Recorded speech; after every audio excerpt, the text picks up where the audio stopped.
The following program, Live and Learn, is made possible by Aging Partners. Find out more on their website.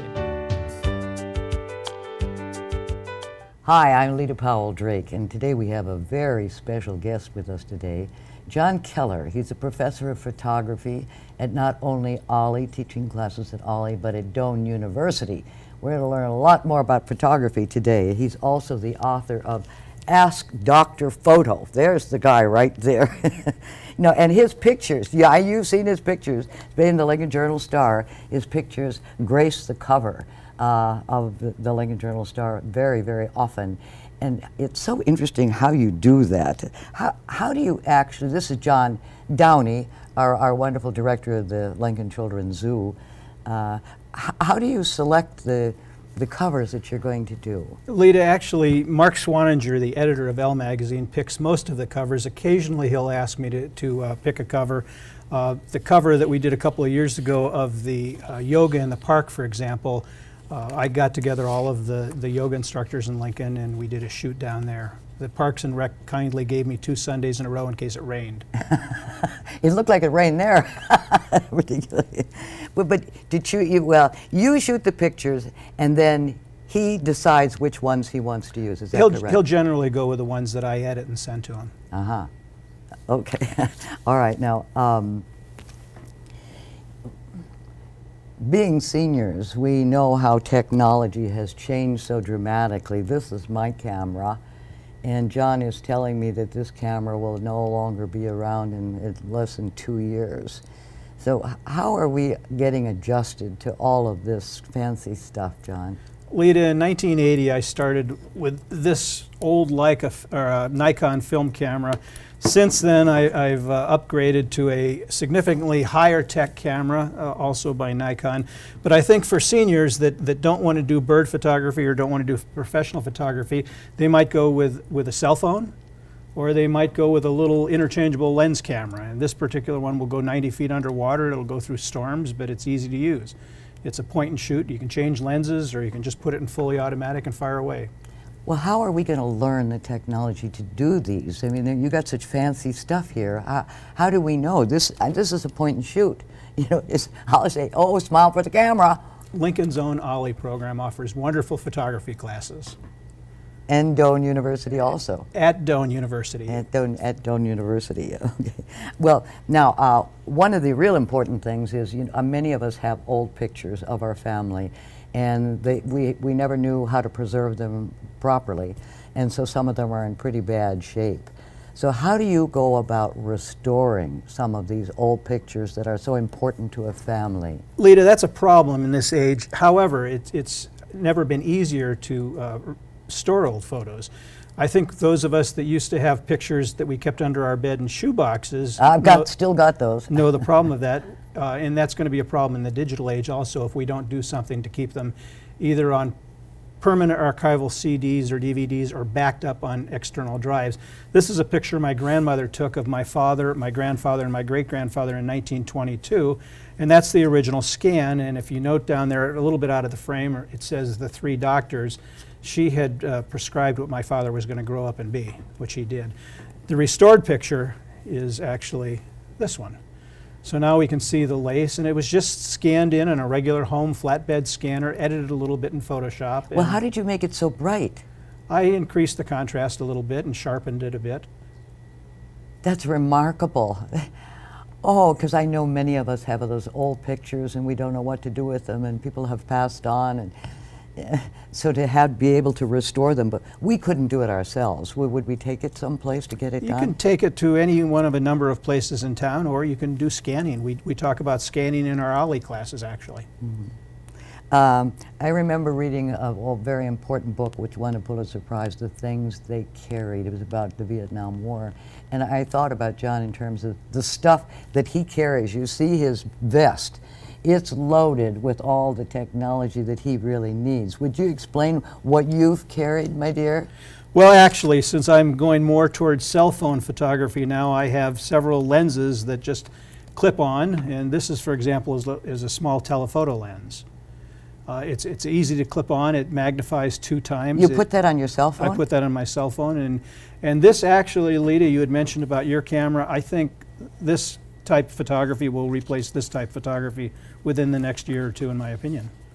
But it's a question of our, as seniors, keeping up with it and, you know, understanding how to do it. So we really have to learn, because I think it's pretty complicated.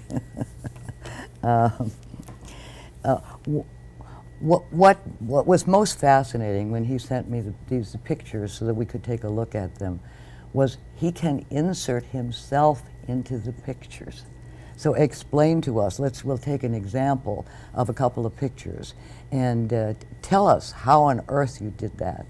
There are a couple of ways of doing it. There's the old self-timer method where we can run as fast as we can in 10 seconds or 2 seconds or 5 seconds, whatever we have the self-timer set for, or we can get a wireless remote. And this happened to be a wireless remote picture that I took. I'm sitting the second from the left in the second row up in my pink shirt. You've got like a pinkish, a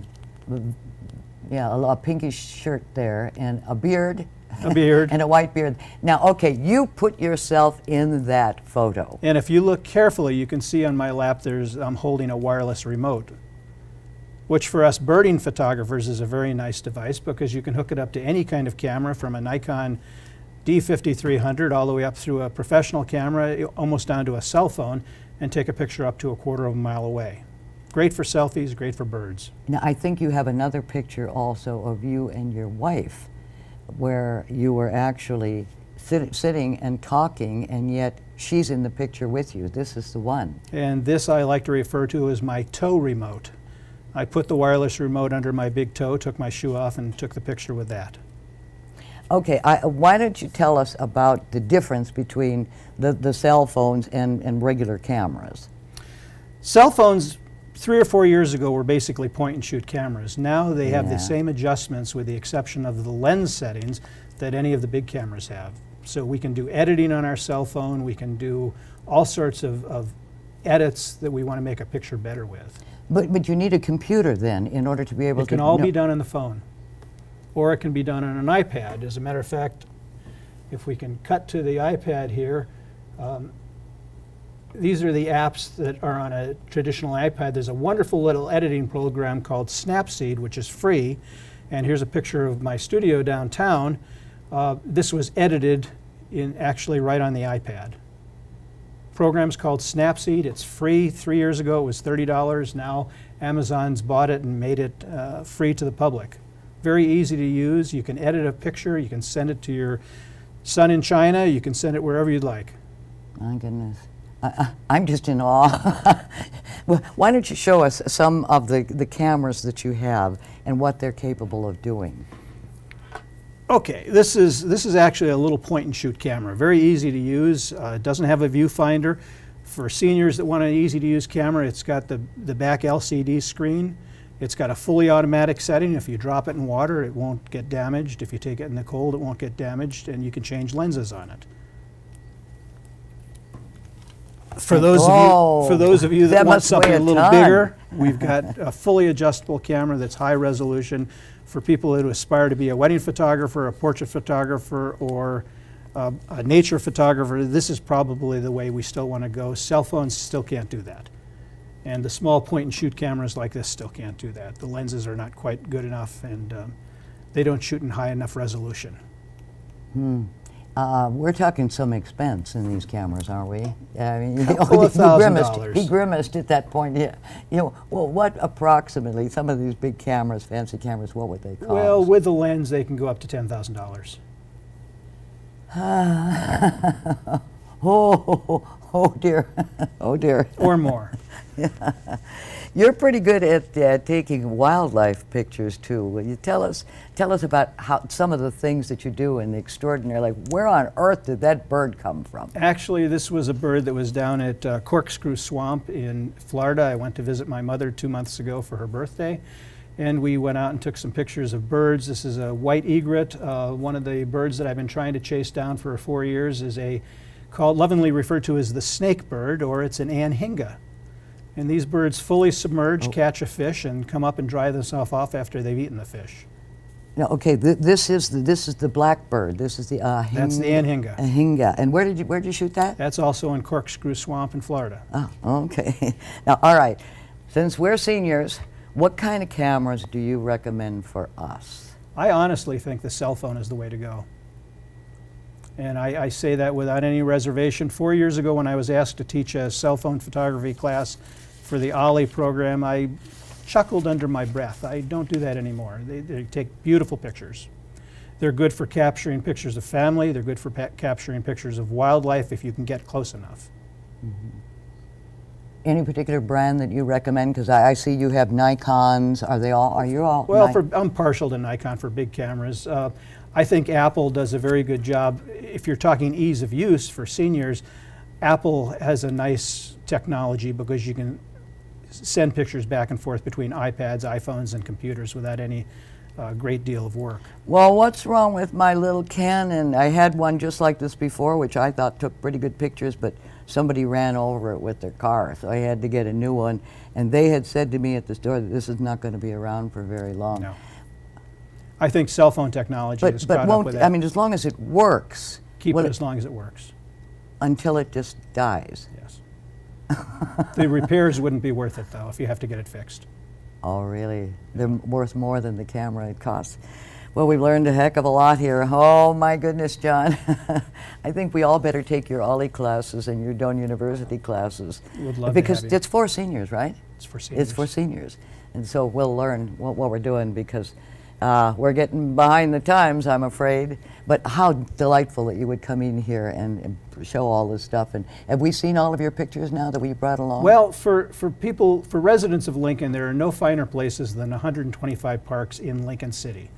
And one of my favorites is Holmes Lake. My wife and I take walks down there regularly. This is a picture I took 2 or 3 autumns ago. Oh, that's gorgeous. And it's just wonderful scenes, wonderful places to take pictures of families, of nature.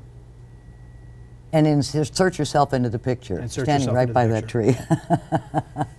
Well, our thanks to you, John. John Keller, photographer at Doane University, and Ollie at the University of Nebraska.